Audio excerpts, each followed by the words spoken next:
And we begin with that breaking story out of Washington tonight. President Trump's phone call to Georgia's election chief asking him to overturn Joe Biden's win in that state. Tonight, local lawmakers are reacting to that controversial phone call as President Trump heads into his final 3 weeks in office.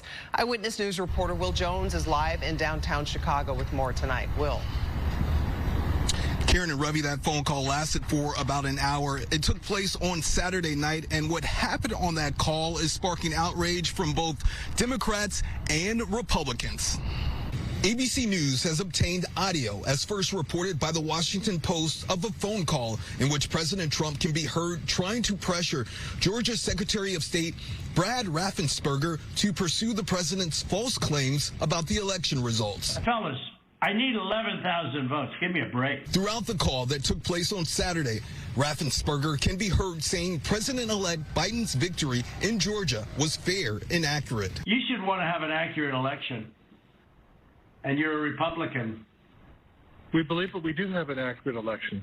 No, you don't. No, you don't. You don't have, not even close. You're off by hundreds of thousands of votes. Some lawmakers say the president engaged in potentially criminal conduct. If you listen to the recording, he made threats, not so veiled threats against those state election officials about what might happen if they don't, quote unquote, fix the election or quote unquote, find votes.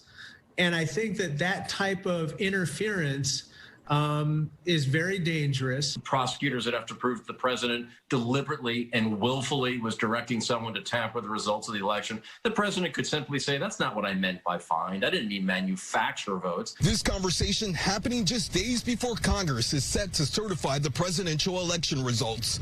Some Republicans are threatening to oppose certification. I don't know how you can do that right now with a clear conscience, because this is so obviously beyond the pale, is probably not even the way to describe it. I've heard bits and pieces of it, and here's what I will say is that I can't wait till President Biden's in place. On Tuesday, the balance of power in the Senate will be decided with the runoff elections in Georgia. A lot of people aren't going out to vote. And a lot of Republicans are going to vote negative because they hate what you did to the president. The Republican message is being muddled by the argument that there was election fraud in November. That might discourage Republican voters from showing up at the polls on Tuesday.